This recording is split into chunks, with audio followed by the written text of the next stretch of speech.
Hello, this is Greg Allison, Green Grades, coming to you on the 12th of April, 2021. Time on deck is 21:40 hours Central Daylight Time. Wow, the world today is in one big mess. The whole world seems to be one ginormous powder keg with hot spots everywhere. I mean, think about where we're at right now. We have, of course, the Ukraine, and the Ukraine, we have Russia lined up on the border of Ukraine, and the Russians there today have something in the order of 100,000 troops, with a lot more on the way. They're talking right now there could be within a matter of days or weeks up to possibly 240,000 troops on the Ukrainian border, Russian troops. Oh yeah, there's also troops in Belarus on the Ukrainian border. Ooh, wow, that is a big hot spot. And it's mainly a hot spot also because our president, Joe Biden, pledged unwavering support for the Ukraine, whatever unwavering support means. Unwavering support. Yeah, we're going to have to talk about that. And so that, and we're also potentially sending two of our warships into the Black Sea. They're going to be vastly outnumbered in that sea. Why are we doing this? We're going to talk all about that in a little bit. We're going to talk other hotspots. Let's just kind of do a quick review of the other hotspots. Of course, actually, what a lot of people may not be aware of is that it's really, there has been something of a smoldering war going on now for a couple of years between Iran and Israel. It's been somewhat proxy, but not entirely, but it's been getting more and more direct with them taking each other's cargo ships. There's been all kind of bombings in Iran, Tehran even, over the past year and better. There has been just all kind of things going on, but there is some developments that suggest that this could go very kinetic very soon. This could really boil over. Also, of course, everything's just peachy in the South China and East China Seas, right? You know, the Senkaku Islands with Japan, the Taiwan, and the Watson Reef with our good friends in the Philippines, between them and China. So we're talking about the People's Republic of China in this case. So my friends, these hot spots are everywhere. The tensions are building up. We're putting forces right there in the face of the Chinese. They're putting their forces out there. We're like face to face in the big global Mexican standoff. You know, I use the word Mexican standoff and kind of like the spaghetti Western movie type, you know, with Clint Eastwood and such, you know, then where everybody's staring at each other, just waiting for the countdown, or well, that's kind of what it looks like. So what we're going to focus on tonight is going to be U.S. versus Russia, just in terms of Ukraine. We're not going to talk about how a war between U.S. and Russia will come out. That might be the subject for a future video. I've touched on it in the past. We don't want a war with Russia. We don't want to poke the bear, because Russia is very powerful in terms of strategic weapon systems. They could do us worlds of harm. It would devastate the planet if we got into a war with Russia. This is something we definitely need to avoid, is getting into a full-scale war with Russia. Also, I'm going to cover that tonight. I'm going to talk about Israel and Iran, and I'm going to go back to China, and we'll probably do China maybe on the next video in this series, because they just put the People's Republic of China's Army Air Force just flew 25 planes around Taiwan today, and that is the biggest today. Yeah, and that is the biggest force they've actually put into the air defense identification zone of Taiwan. So it's escalating, scaling up, up, up, up, up. How far can it go? What's going to happen? Will it blow? Yeah, we got a lot to talk about. I thought about doing that story first, but I'm going to do the one with Russia first, because Russia can hurt us a lot worse. China can hurt us bad, really, really bad. But Russia is the most formidable of the ones. So we're going to cover that first. Yeah, cheery news. Oh yeah, I'll be doing a worm video Wednesday. How about that? The whole thing is, hopefully. So guys, if you're not subscribed to my channel, please subscribe, bang the notification bell, and click all, because I'm bringing more stories along this line.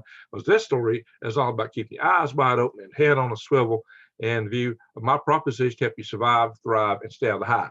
All that said, This is a part of many videos I bring. I also, in the survival venue, I do teach you how to eat from the weeds and the trees, which is free. I teach you how to garden. I teach you about raising worms, and I'll be selling worms hopefully in 2 or 3 weeks for those that want to know. So, but right now, the takeaway from this is we need to do what we can to damp the tensions down, and you better get ready. You better prepare, because I'm not saying we're going to have a conflict, but I'm going to say this: a major war, a world war. It's going to require some really, really good statesmanship from some really smart, bright minds at the head of the governments. Where are they at? Yeah, to keep us out of this. It's going to take some really smart minds who are really good at statesmanship, to really good negotiators. They got to be the best at statecraft to keep us out of this, because we are in a pickle, and they seem like they're pushing us right now in the wrong direction. What can you do? One, you be prepared. Our grid may go down. What can you do at home? Can you grow your own food? I cover stuff like that in this channel. Can you prep? Yeah, you better. You better prep a lot. In that view, I got good news right now. $200 off a 3-month supply of long-term food that lasts for 25 years. 3-month supply. Go to $200, 200 smackaroonies. Go to prepwithgreg.com, prepwithgreg.com, and you get this wonderful, good food from My Patriot Supply. This is real food. It is freeze-dried, but it makes awesome meals. It's yummy. It lasts, like I said, 25 years, but it's 2,000 calories per day. Breakfast, lunch, and dinner. Breakfast, lunch, and dinner. It's a deal that'll make you a winner. You also get desserts and drinks and with it. And guys, these buckets are great for bugging out and storing. And these bags here are also good to throw in a backpack if you have to go hiking, bugging out, and really bugging out, primitive style. And you can put these in caches. So caches is what you should say it, right? Unless you're French. So there you go, my friends. And on prepwithgreg.com, you can also click the My Patriot Supply logo, and that will take you into all kind of prepping supplies that you want to check out, because if you're not ready right now, you need to get ready. And if you are ready, get more ready, because you might be growing a garden, but you might have a bad year. Something might happen. Hailstorms, deer, grasshoppers, who knows, drought. There's many things that can threaten your crops, but always grow twice as much so that you can always have plenty to put away and spares in case one year you don't make it, you got enough to carry you over. So always grow extra as much as you can and put up and save food. All right, enough said about that. So we're going to go on with this story. So yes, our president's pledged unwavering support for the Ukraine, and the Russians are really on the border there. Now, there's a lot of things at play here, a lot of reasons why. From those who are negative view of Russia, they understand that Russia wants this breadbasket area, and eastern Ukraine is apparently the best breadbasket in Europe. It's got good, rich, dark soil. My friend Wheelbarger points this out, and the Ruskies would definitely like to take that. On the other hand, it just so happens that eastern Ukraine has a lot of people of ethnic Russian descent, and in fact, Crimea has direct Russian citizens, a lot of them. In fact, they are citizens in Russia now, because Ukraine had that annexed away from them by Russia. We'll cover that in a little bit too. I'll show you some maps. I'll show you the breakdown of ethnic breakdowns in areas and some of the tensions behind that. But moreover, as it turns out, maybe the reason that the Russians are massed so much right now, in part, or at least the excuse they can use, is that the Ukrainians have claimed they want to mount an offensive to take back Donbass and even Crimea. Now, I don't know about Donbass, how well, if they're out there, slaughtering the separatists, and Russia's not going to go for that. But for most of all, Russia will never give up Crimea. They will fight anybody on earth to the end. That's their naval, warm water naval base. They will fight tooth and nail WWIII to keep Crimea. So any notion that we want to try to force Crimea back to the Ukraine out of the Russians' hands is asking for trouble, in my opinion. Now, people won't take a difference with that, but I just don't see that happen. I see that being a big problem. And here's another thing. We're pledging support, but Ukraine is too far away. We don't have enough forces over there to make a material difference in a case like that. Ukraine is trying to get into NATO. They are trying to get a membership in NATO. Right now, I don't think that's a wise move. I don't know, they're not a member of NATO, but a lot of NATO countries, UK and Germany and the United States, are looking to support the Ukrainian country against Russia. How much? What will it mean? What will it get us into? Wow, let's go into that. Let's share some articles here, guys. Let's go talking in articles real quick. And I don't want to stay in here too long tonight. I hope I can get out of this because I need to do a video on galactic grays tonight, if at all possible, given this is Yuri's night. Yeah, Yuri Gagarin's flight was 60 years ago today. All right, so check out galactic grays if you're interested in such stuff. All right, Biden pledges U.S. backing of Ukraine's sovereignty in a phone call with Zelensky. And we know he pledged unwavering support. I'm not going to go into that article about this. And Blinken, and that heck of a name, Blinken. Is he Blinken? Blinken and Biden. Wow. He's our Secretary of State. Blinken warns China and Russia about military action. Wow, really? That's, you know, we're really stepping it up here, guys. So this, we can come back to this for our talk with China too, because it starts out mostly about China in this article. So maybe I need to save this one and come back to it when I talk about China. But so he says, President Biden is very clear about this. If Russia acts recklessly or aggressively, there will be cost. There will be consequences, whatever that means. Oh, Russia, we won't sell you Twinkies. What does that mean? I don't know. Does it mean we're going to attack, or we just won't sell Twinkies to them? You know, what does it mean? You tell me. Lincoln also expects the United States to be the world leader on helping to make sure the entire world gets, oh, well, okay. We don't go to that. I thought I was going to see something else there. So, all right, my friends. We'll go out of this article. We'll go to the next one. Forget about this stuff here. Now, here's the one that kind of gets down to brass tacks right here. This article is a really good one. Realism and restraint. Facing the facts of war with Russia. This is from a meeting from several years ago when Obama was president. You see Biden and Putin facing each other across the table there. And maybe he's grimacing because he's looking at the eyes of a killer. That's what he told us. Looks like Biden. I mean, hey, Putin just looking at, who's this guy across the table from me? My goodness. Who is this chump? I don't know. Conflict with Russia may be inevitable. Kiev's strident threats to resolve the crisis in eastern Ukraine will, with force of arms, combined with Washington's refusal to acknowledge that Moscow actually has legitimate national security interests in eastern Ukraine, makes it so. So this article is definitely pro on the Russian side, or this writer is. This is in the magazine, The American Conservative. He's equally troubling. The president sees no particular reason why he should explain to the American people why Washington's readiness to support Kiev to use force against Russia makes strategic sense for America. I mean, when you come down to brass tacks, we don't have any strategic interest in Ukraine. We do have Ukrainian citizens here. We have Russian citizens, or people from Ukraine in the United States. We got people from Russia in the United States too. We have both. I got friends who are both. And I had a friend a co-worker once who was Ukrainian, actually served in the Russian military. So you got that too, once upon a time. And he came to America, and we called him Big Hat, because when he was in the Russian military, he wore a big hat. He went by the name Roy, at least here.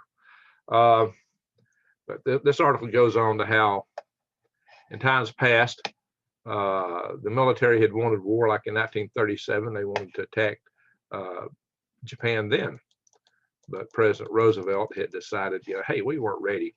And he said no. And this article sees that as a attribute because, we're just not ready today. That's what he's saying, basically. Fighting in Eastern Ukraine will produce heavy casualties on both sides. Russians and Ukrainians soldiers are courageous, intelligent, and ruthless. Both sides. None of them are woke. All are motivated by patriotism, ingrained discipline, and strong professional military ethos. I.e., that means they will fight and will fight hard on both sides.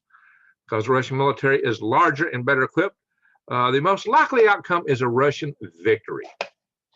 And I would have to agree with that when you look at the forces amassing, when you look at the equipment they're putting out there. Russians have the superior hardware by a long shot. And their numbers are getting on parity with the numbers in Ukraine now. So, yikes. Ukraine, look out. So Moscow is likely to direct its forces to swallow Ukraine's territory east of the Dnieper River, making matters far worse for you. And this is exactly what my friend Lee Wheelbarger has been saying. They would go to this river, and they may go east of it on the south side. Angela Merkel said Putin's confident that they would win. Apparently, she had talked to him or something. Some way, she got this observation back in 2015.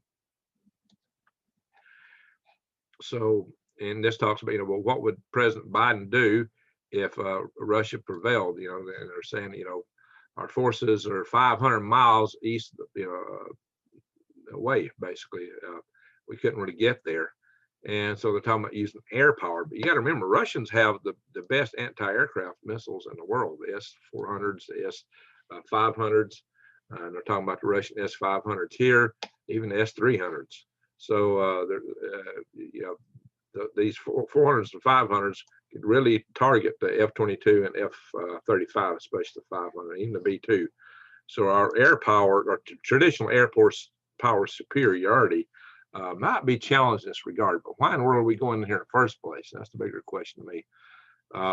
Quite frankly, I don't think the United States needs to do this. I think we need to stay out of it. Because I think one of the reasons that Ukraine is posturing and threatening Crimea and Donbass is because they think we got their back, and we just told them we have their back. Well, we probably don't really and truly have their back. So are we goading Ukraine into taking a step that's going to cause them to lose a lot of their territory and a lot of lives? It's possible. I'm going to talk about another possible deal we could make here if we were smart enough that might end all of this. Now, see, the thing, though, in the long term is Russia's actually in decline. Wow. Russia is a declining power. Top intelligence analysts describe the country as rising and revisionist power alongside China, but it skipped. I hate when it does that. Russia is likely to remain a disruptive power for the next 2 decades. That's true because they have all their military systems. They have some really good technology, and they have a whole lot of other. Well, they got the nuclear weapon arsenal more than anything. But what they're going into here is that they see after Xi Jinping and Vladimir Putin passed away, they think that the alliance between Russia and China might grow soft. And moreover, what they're talking about, I had too many pictures in this stinking article. Moreover, what they're talking about here is that Moscow really depends on the sale of oil and a lot of mineral resources, on commodities market. Commodity prices are fluctuating. The oil prices are not, or energy prices aren't where they used to be. And so they're seeing a lot of weakness in the Russian economy because that. What that article didn't talk about, but I've seen in other articles, is that Russia's sale of military systems is going down, way down. And that's hurting their ability to produce their hardware in a cost-effective manner, because Russia needs mass production in order to produce their hardware cheap enough for them to use it. And selling hardware gives them a better ability to maintain that mass production, even if they sell it at bargain price basis. That's why the United States tried to push India into not buying Russian hardware. But Russian hardware is, at least for the S-400s, S-500s, is the superior systems, and it costs a lot less than buying American hardware. And so the Indians are preferring to buy Russian hardware. And because we're pressing against them, we're actually weakening our position with India, who we need as an ally against China. So we need to really rethink how we approach India and walk a little lighter with India and be a little more accommodating to them, because we really do need India as an ally against China. Because India's main adversary today is China and Pakistan, and so is, well, in the long term, that's going to be Russia's biggest challenge. It's really our biggest challenge if we don't get into it with Russia now. And quite frankly, Russia is not a power that can really reach out in the world and take a lot of the world, because they don't have an industrial base. Their population is smaller and in decline. So Russia is not a long-term strategic threat to America. They wouldn't be coming here and grabbing things if we weren't threatening them. Of course, they have the power to totally obliterate us due to their arsenal, more so than anybody, including China. So that's all the more reason not to get into it with Russia. If we give Russia time, the bear will grow old and he won't be so aggressive. So there's a deal we can make with Russia. We'll talk about that at the end, what we could do with Russia. If my Zoom will let me click the things. Oh, shoot. Zoom is a pain sometimes. It won't let me click what I'm trying to click. I'm trying to click up. Every time I try to click here, it jumps down. Hang on, guys. I got to make this panel smaller so I can grab it. Zoom is messing with me. It's got a control panel button. It comes down every time I try to reach up and grab the panel, the buttons for Google. All right, make no mistake, Russia considers any incoming missile to be nuclear. So a lot of people think we can just have a conventional war and we can even throw conventional weapons over at Russia and be okay. But how can they tell that's not a nuclear weapon? How can they tell that they're not under attack? This is something they have to consider. And so, it's like back in when when Yeltsin was president of Russia, there was a missile coming up over the Barents Sea. And their scenario for an American attack was we would most likely shoot a ICBM out of a Trident missile or something like that out of a submarine that would go up and EMP them. One missile, so they wouldn't quite know what was coming, and that would be an EMP attack, and then our entire missile fleet would be following behind that. As soon as they got EMP'd, the rest of the missiles would appear over the North Pole. And so Russia was really concerned about that, and they nearly went to war with us. And it turned out there was really just a Black Brant rocket being fired by Norway. And the guys in Norway had informed the Russian desk about that, and the guy didn't report it up the chain. And so we nearly went to nuclear war when Yeltsin was president, and Clinton, because of the lack of communications.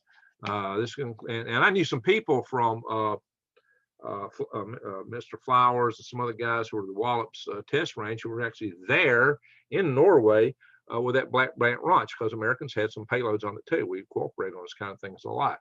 So Boris Yeltsin had his Boris Yeltsin became the world's first leader to actually activate the nuclear briefcase. Yeah, he was ready to go. And his generals were telling him to launch. And he would just say, well, I just can't believe that Clinton would be attacking me right now. We're good buddies. Why would Clinton be doing this right now? That's the only thing that kept him from doing it. If he'd been really socked with vodka as he normally was, might have had a different outcome. If somebody else had been president then, well, those generals, we would have had a different outcome. We came really close to nuclear war then over a little mistake. And that's the problem. We've had too many close calls. Guys, we got to change this world. This is not an acceptable long-term solution. Mutually assured destruction is maybe assured destruction. So it might be absolutely assured destruction. So we need to really come up with some better way to deal with this, guys. So here's what we got in Ukraine today. And we can see there's a lot of tension here. And I want to use this map a little bit to come back and talk from. You can see there's more violations of the ceasefire that they had from a year ago, 10 violations there. We can see the rocket launcher trucks at Sevastopol naval base here in Crimea. They're doing a whole convoy of SAMs coming through. Woo-wee. Yeah. And there's videos out here about, other convoys coming through with self-propelled guns. That's big artillery yesterday. Guys are just moving more and more stuff into position. It just keeps moving. So let's go over here and look at that would probably do it from this map. Let's look at percentage of Ukraine let's go to Ukraine and look at the percentage here of people that are ethnic Russian. Now, bear in mind, this is, or at least speak ethnic Russian. Bear in mind now, guys, this is a European chart, and the Europeans use a comma for a decimal point, and this is percentages. So down here in Crimea, 77%, of course, at Sevastopol naval base is 90.6%. So this area is primarily actually ethnic Russians, and it always was. Russia actually gave Crimea to Ukraine in 1954 because, hey, we're all one big happy Soviet family. They didn't expect Ukraine would split off at one day. And so it was just a gesture. And they assumed that because we're all the big happy Soviet Union, we'll be able to maintain our naval base down there. And when they broke up, Russia paid rent for this base and kept it going for a while. And then they ran into some conflict with Ukraine, and they just decided eventually to annex it, and they did. Now, if you look over here, these two provinces, this is Donbass, appear to be primarily ethnic Russian. There's a lot of heavy ethnic Russian all through here. Now, this is the Dnieper River.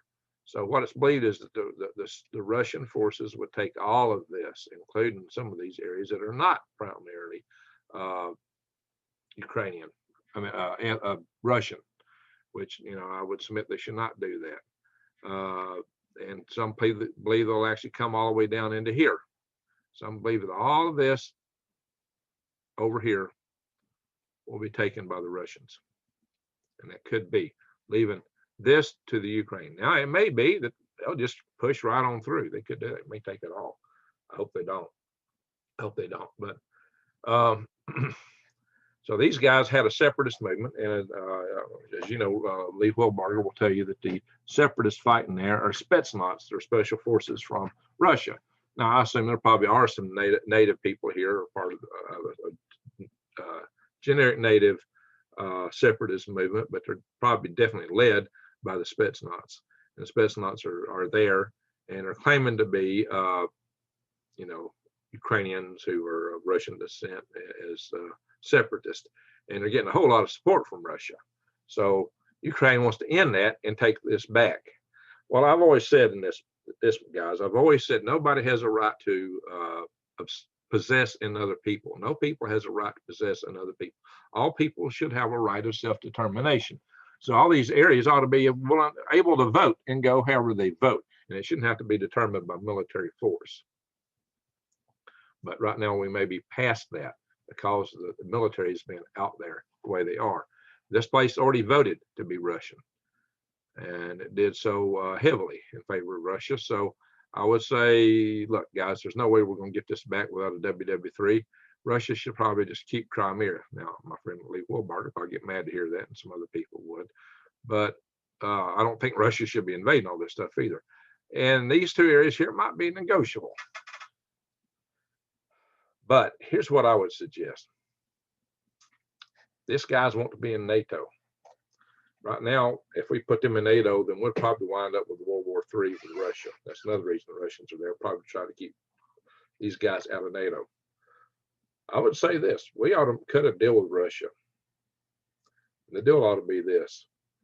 We let Ukraine go in NATO, and you can have Crimea, providing you let Ukraine go in NATO, so that Ukrainians' primary ethnic homeland will be protected. The primary ethnic homelands where it's predominantly Russian can go Russian if they vote to do so. They should have free and open elections. If they vote to go with Russia, if those elections are monitored and fair, then they should be allowed to stay. This, the guys down here have already done it, and these two areas could go that way too. So the whole deal would be a ceasefire, that forces have to back off, and it should be one other stipulation, that Russia would negotiate with the United States to work together to contain China. So let's turn this potential for WWIII into a peace negotiation that will also help us avoid WWIII in the Eastern Theater with China by using Russia for leverage. Let's make a deal here. Now, Ukraine didn't go like the head. See, this is what statesmanship boils down to. Statesmanship boils down to cutting a deal that neither side likes entirely. It won't fit either side's agenda, but it's a compromise to keep us out of war. Because Ukraine wants all of this back, And Russia probably wants all of this. And it's probably poised to take it. And we would say, hey, to even taking this is not automatic. It's got to be contingent upon an election. And if these guys here vote to go, we let them go. But these areas are not majority Russian. At least they don't appear to be. So it should be within the area where it's being contested right now and no more. And that the rest of this, it becomes part of NATO. All of that becomes NATO. So all Russia gets is maybe at best this area and this area. And then it would be then accepted. And then Ukraine's not going to like it. Russia's not going to like it. But that's statesmanship. It's called a compromise. But we would leverage that compromise further. Like I said, that these guys would have to vote. And furthermore, that Russia would have to work with the United States to contain China. And there would have to be some backdoor negotiations and that kind of stuff, how that would take place. And it would be the beginnings of some kind of a peace brokered with Russia. But I just don't think our current world leaders are smart enough to do that. I don't think they're tough enough to do that. I don't think they're tough enough to sit down with both sides and you know, and be the tough mediator. Oh, Greg, the United States don't have any business doing this, that, and the other. Okay, maybe not, but anybody could use a mediator, and we could be a mediator here and use this as a mitigation against warfare in the Eastern theater. If Russia comes more on our side, China will be less likely to do a lot of things than it would be right now. If they know that Russia's got our back, they'll be far less likely to act out. And quite frankly, we have a lot more in common with the Russians than you might think. I've been to Moscow. I enjoyed my trip there. I enjoyed meeting the people there. Yeah, now there are crime organizations there. The Russians got a lot of problems. Putin is a dictator, but he may or may not last. You know, he's trying to get himself set up to be a dictator for life, but he does have opposition. Now, he is pounding on that opposition, unfairly so, and in ways that should be illegal. But that's not our business, quite frankly. But I don't think we have any business putting our forces into this area. I think we need to keep our military out and become a mediator. We should try to mediate a peace here, broker a peace. Now, maybe having the threat and the notion that forces will be here might make it easier to bring Moscow to the table, but it may make it harder to bring Ukraine to the table because Ukraine thinks we got their back. And I'm pretty darn sure we really don't. I don't expect that the United States will come in there in any way, except maybe have token forces in here that might get us in trouble and might get us into conflict with Russia. Let's hope that don't happen. But if we're really smart, if we had really smart statesmen, they would be able to take a threat like this and turn it into an opportunity to help drive peace with Russia and China both. Are they that smart? Yeah, okay, I'm dreaming, aren't I? Well, you know what? It beats crying. But, you know, I think maybe that could happen. And so here's what you'll do. You'll write your congressmen, your senators. Go to www.freedomrestorationfoundation.org. I got a resources page in there that tells you how to contact your congressman, how to contact your senators, how to write them, how to email them, how to address them. Go into there and find these assets and call them and contact them. You can even talk to, I've even lobbied bureaucrats. So, you know, you can talk to people in the State Department, like letters to the White House. You know, there might be somebody in there that's not asleep, maybe.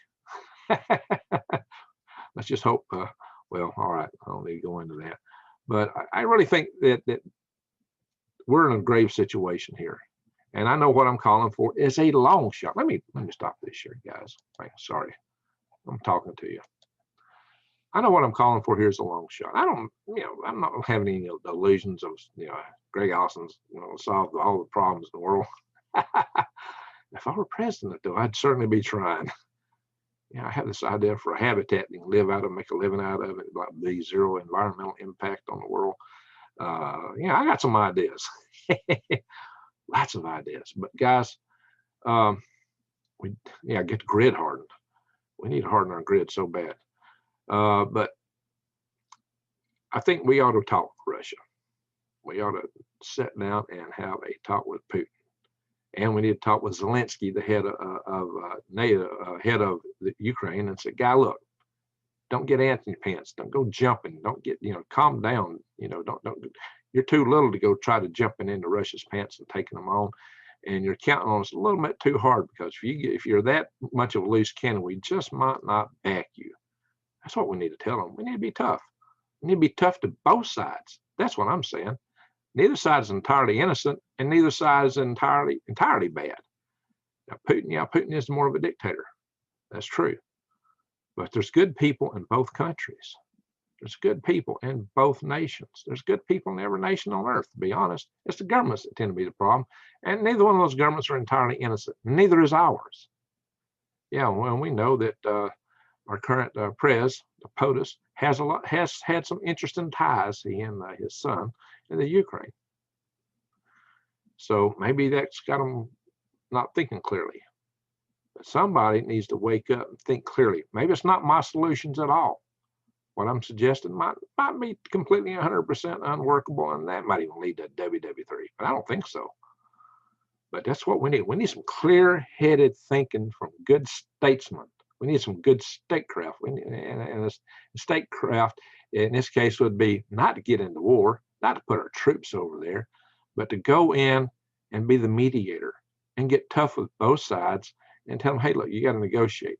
But then, see, we could cut a deal with Russia if we could say, Russia, look, these guys are going to be NATO, but you can get something out of it. You can get something out of it. They get something out of it. And moreover, you don't have to worry as much about China coming after you in the long run if we work together. And maybe we won't have to be in this confrontational phase. Why are we in a confrontational phase with Russia? Why?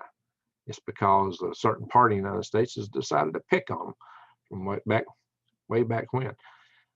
And it's also somewhat tied to Russia's position in Syria, because Russia also has a naval base in Syria, but Syria is on the left flank of Israel with Iranian forces and Iranian proxy forces and Hezbollah and such that would like to strike Israel. And Israel wants their left flank clear before they strike Iran. Yeah, I see that happening. And that's why that whole Syrian thing has been about for all these years.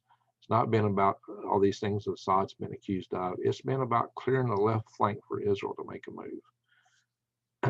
I'm not saying Israel should make a move, but that's what we're looking at potentially. That's a whole nother topic, and I'll be covering that real soon too. But there's a lot more afoot there than a lot of people know right now. There's a lot of stuff. There's just so much news out there. And real news doesn't get covered by the news. That's why you got me here, friends. That's what I'm doing here. That's why I'm trying to help you. There's no real news on the news. It's just fluff stuff and politics. It's the left-right politics in America and the divisions in America. That's all they want to talk about in U.S. news. You go to foreign sources, and you'll start to see a little bit more news. But to get to the real news, not from the top rags that they put out, you got to dig. You really got to dig to find the real news. But it's out there. And that's what I'm trying to do. I'm trying to dig and find the real stuff to figure out what's really happening. I'm trying to bring it to you so you can keep your eyes wide open and head on a swivel. And that's why, and I know my subscribers here are the best in the world, and that's why I affectionately call you swivel heads, because I know you are looking at them eyes wide open, head on a swivel to see what's coming. You ever see me outside when I'm talking and when I'm just doing a video outside? I'm always looking around. That's just the way I am. I'm programmed that way. That's just my nature. I've been like that all my life. It's kind of like, it's that hunter warrior aspect that's somewhere deep in my soul. Is it, you want situational awareness. Is there somebody hiding behind a tree, somebody sneaking up on you, or is there some game opportunity out here? Is there something you might, what's out here? What's going on?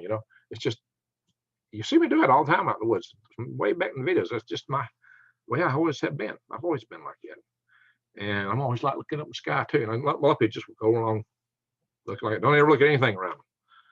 Wow. Wow. Yeah, that's not me. Yeah, one of my best friends, I call him a monk. He'll always look straight ahead. Even driving down the road, wave at him, blow the horn, jump up and down and see. I won't even see. But he's good at digging into details. He made a great monk. Me, I would have been a hunter warrior. Oh yeah, I could have scribed, but I wouldn't have liked it. So anyway, somehow I managed to become an engineer. All right, my friends. There is hope. And what I just laid out is a potential. Write your congressman, see if they can get some traction on that. But most of all, guys, that's a long shot. It might be that Russia won't go in.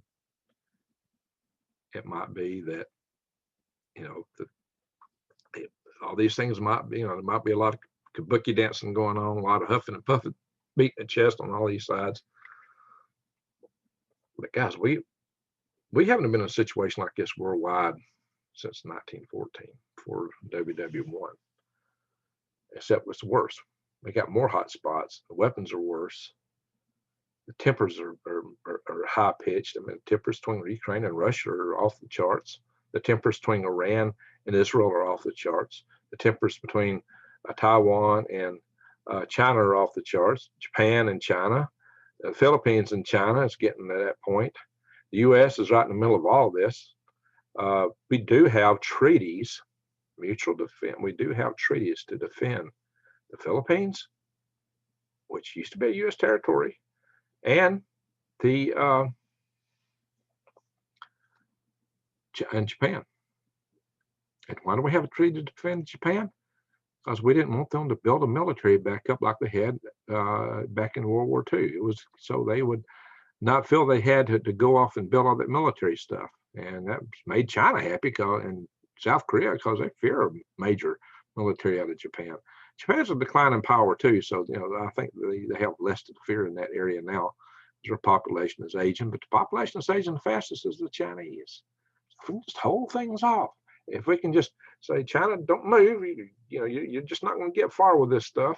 So you better not do it. Just hold tight. Hang on to what you got. If we can keep peace for the next 20 years, we just might be home free. And I said, if. It's a mighty big word to be so small. I don't know that we can pull that off, but we ought to give it all the try we can. Write your congressman, write the president, pray, definitely pray, definitely pray. And I tell you, I talked about the University of Solar Cup, why prayer works, how you can help change the outcome with prayer. I'm not saying the prophecies won't come true, but our ride through that might be a whole lot better than it would be otherwise. And we don't know when those prophecies are really going to happen. They look like they're right on us right now. It looks like those horsemen are riding hard. 4 horsemen. Looks like they're riding really hard right now. But maybe that's just our perspective. I don't know. No man knoweth the day and the hour. So we shouldn't judge too much. What is appointed to us is to do our job, to do our level best, to treat each other right, to be equitable, to be fair, and try to build a better world, to reach out, try to establish peace and understand it, to put on the rose-colored glasses of our opponents, to try to see the world as they see it, whether it's somebody on the other political aisle here in the United States or in another nation. This is how you start building the road to peace. It's trying to understand where they come from. But if the guy you're trying to understand is a megalomaniac, depending on world conquest, well, you gotta make sure he don't get his way. But there's ways of doing it shy of going bang bang. Just deprive them of the resources. Trade. There's ways to contain things, make it not worth their while to go jump into things. Like if you're Taiwan, become a porcupine. All right, I've said about that tonight. I beat on it good. But I'm standing here for peace. But I have to tell you about the prospects for war because they're way too high. Way unacceptably too high right now.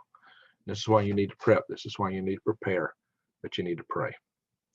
Get centered in yourself. Be right within yourself with your Creator. Whatever you believe in that regard. I'm not here to be a religious channel and tell you how to do that. That's not my role here. Not on this channel. I come up one day to talk that kind of stuff. My oldest brother is a fundamentalist preacher. I could definitely get all into that one day maybe, but not right now and not here. Because on this channel, I got people of all faiths and backgrounds. And I think we can all get along. We can all reach for a common core, a common center. That's what we need to do, to understand each other, put on those rose-colored glasses, and work together to build this world to a better place.